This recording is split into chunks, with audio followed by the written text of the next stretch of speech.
बिस्मिल्लाहिर्रहमानिर्रहीम। This is Rohel Ansar. बेटा आज हमारे एक्सरसाइज 1.5 स्टार्ट करनी है, लेक्चर नंबर 16 एक्सरसाइज 1.5।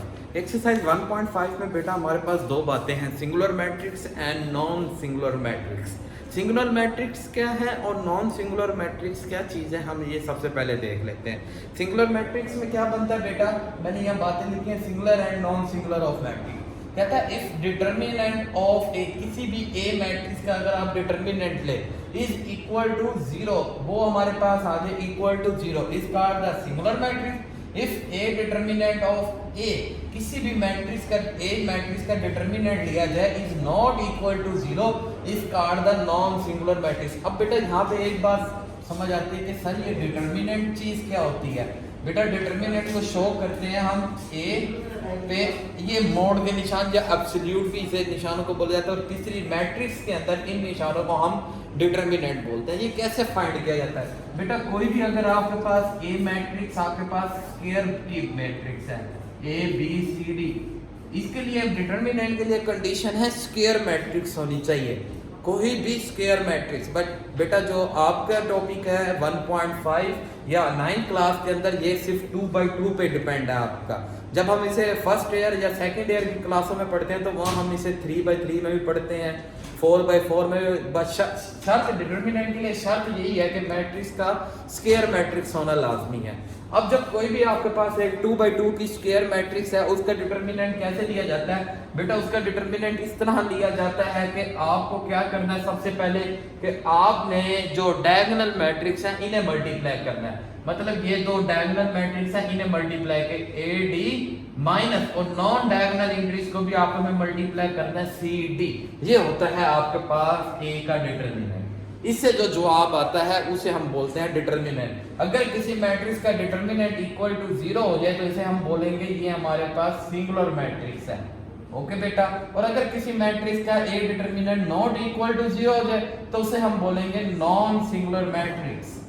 ओके बेटा, अब इसके हम कुछ सवाल कर लेते हैं। वो सवाल क्या है, एक्सरसाइज नंबर 1.5 बेटा क्वेश्चन नंबर 1 है।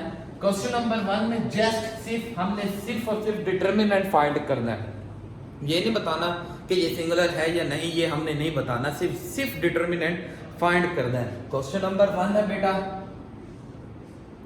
क्वेश्चन नंबर 1 का फर्स्ट पार्ट में हमारे पास ए मैट्रिक्स उसे हमें गिवन किया है बेटा के -1 1 2 एंड 0। कहता है आप सिर्फ इसका डिटर्मिनेंट फाइंड करना है। बेटा हमने सिर्फ डिटर्मिनेंट फाइंड करना है तो ए को सबसे पहले डिटर्मिनेंट के साइन लगाएंगे। बेटा ये है मैट्रिक्स की फॉर्म के साइन, हम इसे कन्वर्ट कर देते हैं डिटर्मिनेंट के साइन में। डिटर्मिनेंट के साइन में हमने इसे कन्वर्ट करना है। उसके बाद diagonal entries multiply, negative non diagonal entries multiply.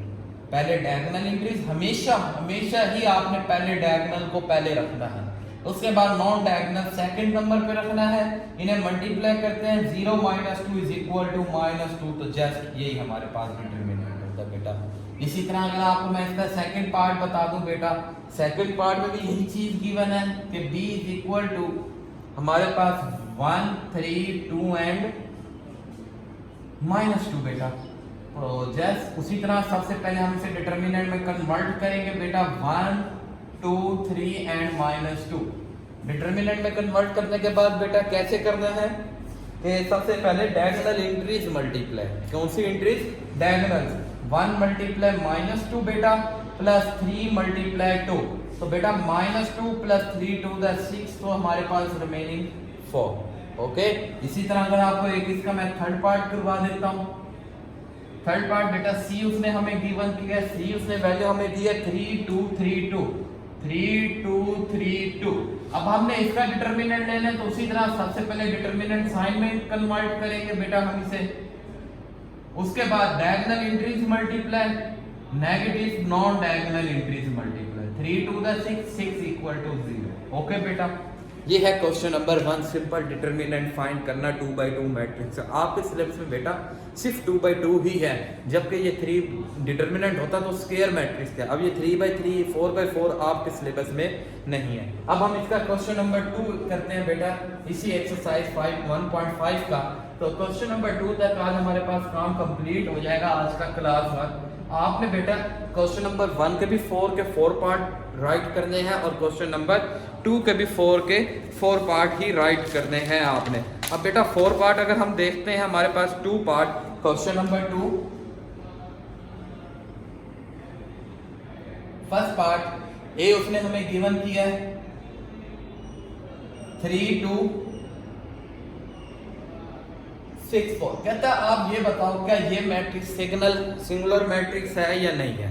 अब बेटा सिंगुलर और नॉन सिंगुलर की मैंने भी आपको बता दिया कि जिसका डिटरमिनेंट 0 आ जाए वो सिंगुलर, जिसका नॉट 0 है वो नॉन सिंगुलर। तो हम इसका डिटरमिनेंट चेक करेंगे सबसे पहले। तो डिटरमिनेंट लेंगे ए डिटरमिनेंट एंड 3 2 6 4। बेटा डिटरमिनेंट लेते हैं 3 multiply 4 negative 6 multiply 2 3 4 the 12 minus 12 equal to 0। अगर 0 आ जाए जस्ट इट्स सिंगुलर मैट्रिक्स। तो ये हमारे पास कौन सी मैट्रिक्स है, सिंगुलर मैट्रिक्स। ओके बेटा, इसी तरह इसका मैं आपको अगर सेकंड पार्ट करवा देता हूं। सेकंड में बी उसने हमें वैल्यू दी है, बी वैल्यू उसने हमें दिया 4 1 3 2। बेटा इसका डिटरमिनेंट सबसे पहले फाइंड करेंगे 4 3 1 2। डिटरमिनेंट फाइंड करेंगे 4 multiply 2 negative 1 multiply 3 4 2 the 8 minus 3 is equal to 5 जो not equal to 0। B determinant ये ए डिटरमिनेंट। तो ये नॉट इक्वल टू 0 तो no it's not singular matrix बेटा। ओके बेटा, इसी तरह अगर आपको मैं इसका एक और थर्ड पार्ट करवा देता हूं बेटा। थर्ड पार्ट में भी क्या चीज है कि सी उसने हमें दी है कि c is equal to 7 minus 9 and 3 and 5 3 and 5। तो डिटरमिनेंट में पहले कन्वर्ट करते होते हैं हम 7 3 माइनस 9 एंड 5। डायगोनल एंट्रीज को मल्टीप्लाई बेटा, नेगेटिव नॉन डायगोनल एंट्रीज को मल्टीप्लाई। 35 नेगेटिव नेगेटिव पॉजिटिव 3 9 का बेटा 27। अब इन दोनों को हम बेटा ऐड कर देते हैं 35 प्लस 27। तो बेटा 5 एंड 7 मिलकर 12 1 कैरी 3 2 62 जो नॉट इक्वल टू 0। तो not it's not singular matrix. Okay बेटा, क्लियर। ये हमारा आज का लेक्चर था कि हमने इसमें सिर्फ मैट्रिक्स में ये बताना था। सबसे पहले डिटरमिनेंट का बताना था, आपको डिटरमिनेंट का बताया। दूसरा में बेटा आपको ये बताना था कि कौन कौन सी मैट्रिक्स सिंगुलर होती है, कौन कौन सी नॉन सिंगुलर। आई होप आपको लेक्चर समझ आया होगा।